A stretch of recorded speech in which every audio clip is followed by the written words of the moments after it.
you know, finding love. I've done so many stupid things. I've done so many things that I'm not happy about. And when I was doing that video, how we met, I felt like, I felt like I shouldn't talk about these things. But thinking about it, those things will help someone. So let's dig in what I went through, my journey of finding love and how we met part 2.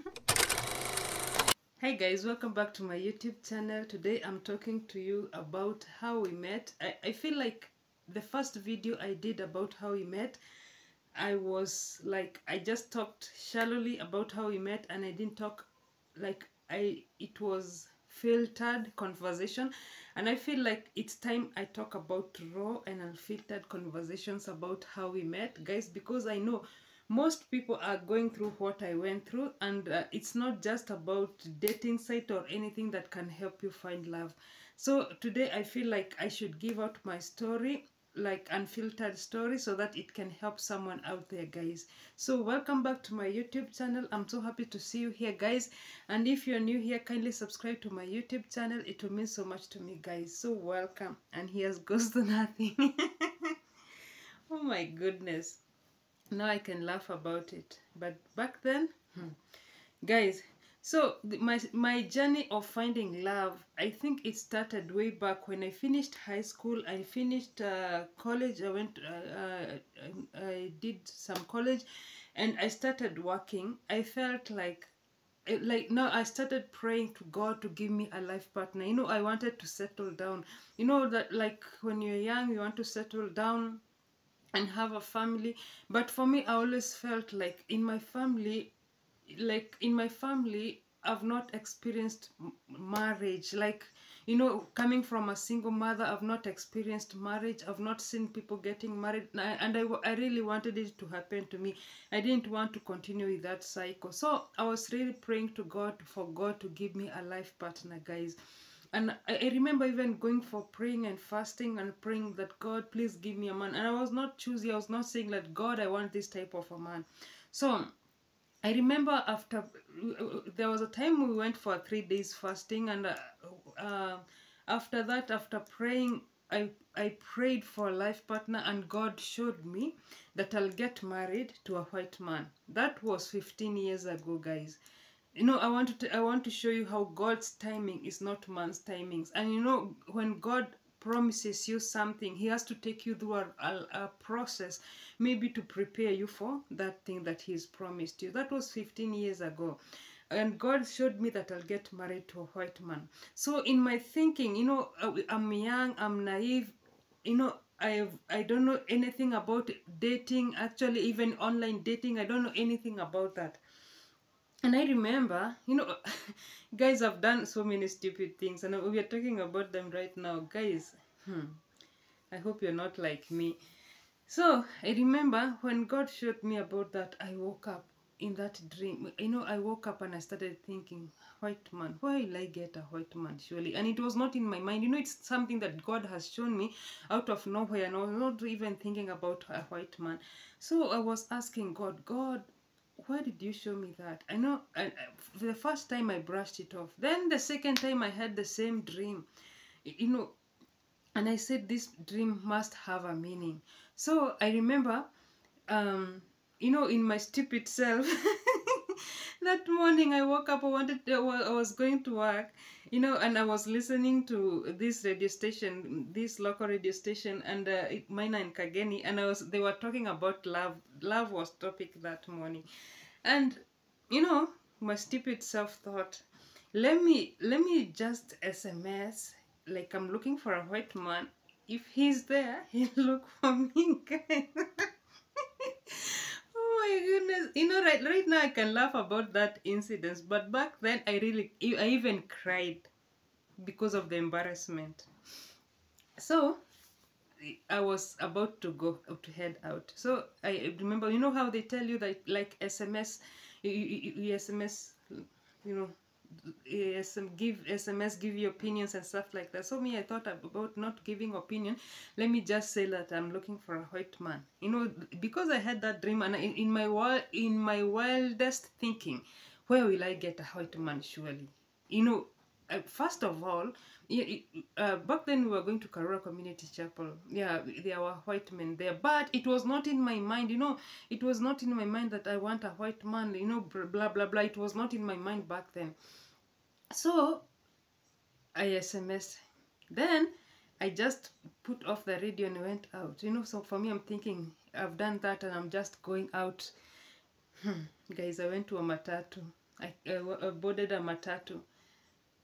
To my shock, when I got to that matatu, it's like God was talking to me about something. To my shock, actually it was Maina who read that message in a matatu full of people, and we are going.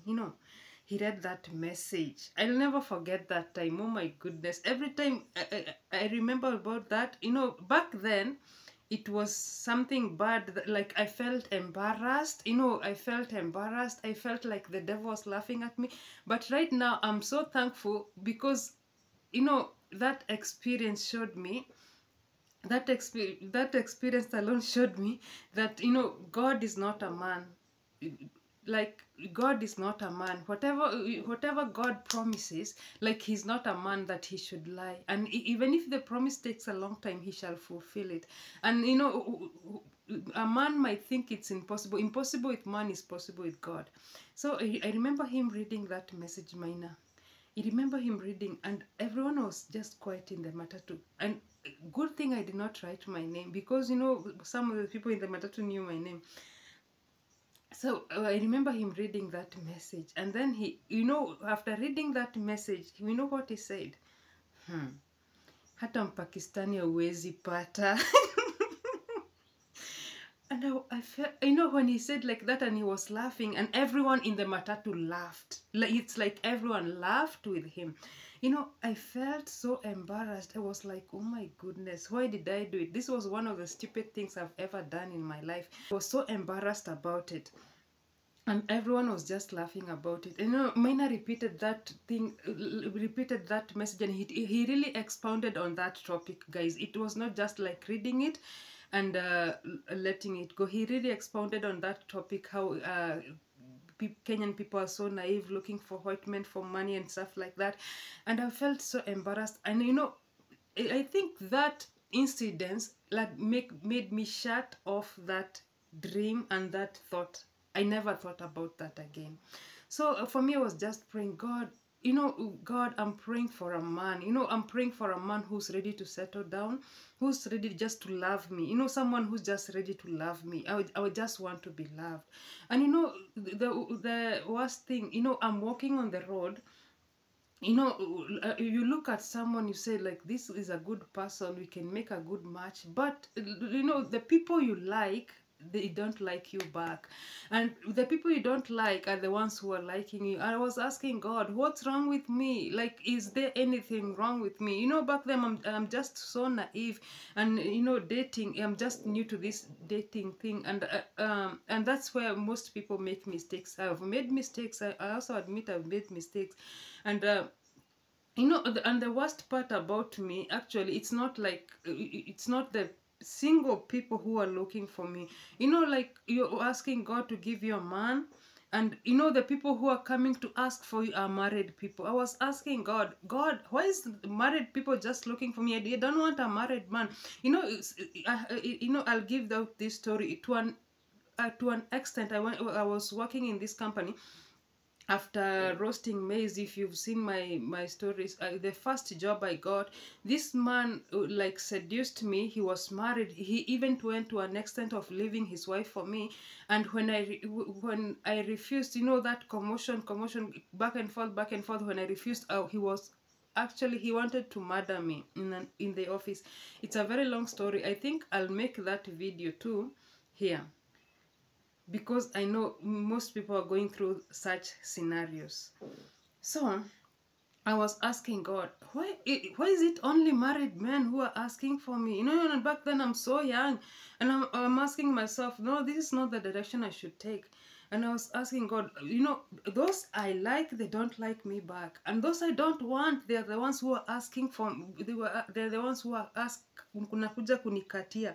And I was saying, no, this is not right. And it reached a point I was so frustrated, guys. So when I went to work in the Middle East, when I went to work in the Middle East, the situation became worse. You know, and it was just those people who are married are the ones who are coming for me. And I was asking myself, no, for me, I don't want this. I want just a man who will love me, and I want to settle down. But to cut the long story short, 2017, I came back for vacation. And when I came back for vacation, and this is what like I want to talk to you guys so much, you know, apart from the dating sites and everything, this is the most important part I want to talk to you guys about. So when I came to when I came to vacation in 2017, I remember talking to my mom, and you know, and I was telling her, for me, I've prayed about it, but I'm always meeting the wrong people, and I don't want this in my life. I don't know what I should do. And I remember that time my mom encouraged me to seek for deliverance. And we went to this church. Actually, I went so early, 5 o'clock in the morning, because I didn't want even to miss the morning glory. I went to this church for deliverance in Nairobi. And when I went there, I remember it's like that day God had purposed. That was my day. I remember that pastor came and ministered to me, and he was talking to me so much about the rejection spirit. You know, most of us guys are going through rejection. You know, the people you love, the people you like, they're not liking you back, and you're wondering, what's wrong with me? I'm beautiful, like A, B, C, D, but people are not liking me back. But something I've realized, most of us are suffering rejection. That is one thing. The second thing that most people are suffering is going through this curse. You know, I'll call it a curse because, you know, you find that maybe your mom didn't get married, your grandmother didn't get married, in your family no one is married. You know, it's like a pattern. You know, and most of the time we ask ourselves, how do I break this pattern?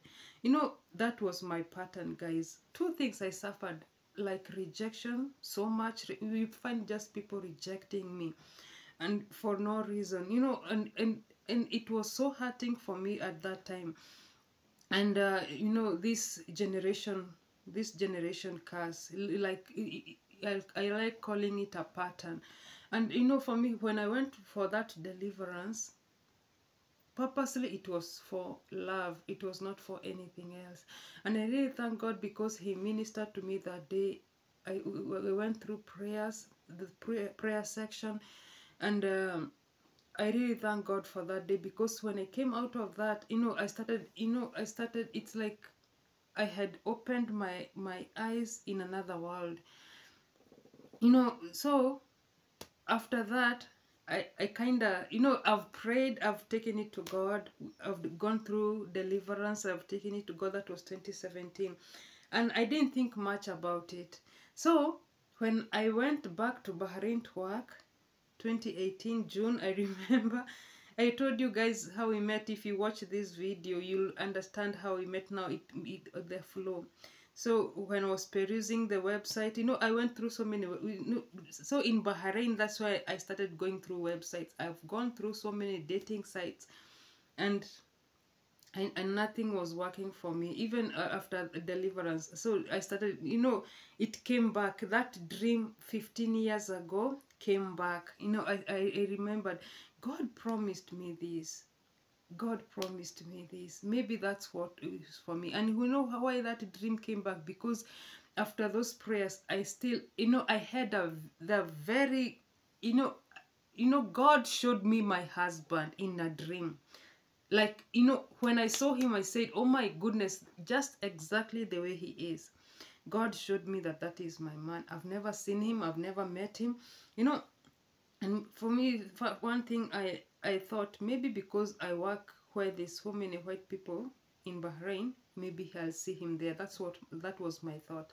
And I was working. So when it didn't happen, so I started going through dating sites. They all failed, you know, and I didn't want to pay any dating site for me. I didn't want to pay any dating site. So if you watch how we met, a video of how we met, if you go to, like, I was using my laptop, and if you go to a dating site, like this is a dating site, here on the small corner they were giving me recommendations, and that's how, you know, they were recommending a site. I go to this site, then there's another recommendation, I go to this site, and that's why I ended up on this site. If you watch that video, that's how I ended up in that site, and that's how I ended up finding my man. So 2 points I want to give on this video, guys. I know most people are looking for love, like, and maybe it has taken a very long time, it's not coming forth, and you're asking God, who I mean.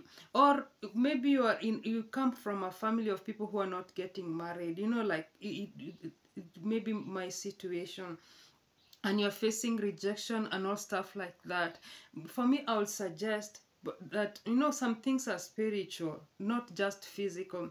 So I'll suggest maybe you seek deliverance, you know, you try. And something else, you know, something about breaking generation curses that I've realized, it's not just prayers. You know, you just look, this is the pattern that my family has been going through. Like, we like getting angry, we like this, we doing this, we like doing this. Try breaking those patterns and go to God, and you'll see God will direct you to your, to maybe to the love of your life. Sometimes we look for what is not ours. Ask God, what direction do I take for my life? And God will guide you, guys. So if you're going through rejection, if you're going through these generation patterns that you don't understand, seek God. God will come through for you, and then God will give you a direction to go to. It's not just the dating sites, because most of the time we go to the dating sites and there are so many things, underlying issues that are there, that are delaying what God purposed for us, guys. And to everyone who's looking for love, my prayer is that God will direct you to the right person, because love is beautiful. Love is a beautiful love is beautiful, and I pray that you'll find the right person whom you'll make it beautiful with, guys. So may God bless you so much. If you watch this video, kindly give it a thumbs up, give it a like, and leave a suggestion or a comment of what you think about this video, and I really appreciate, guys. So God bless you.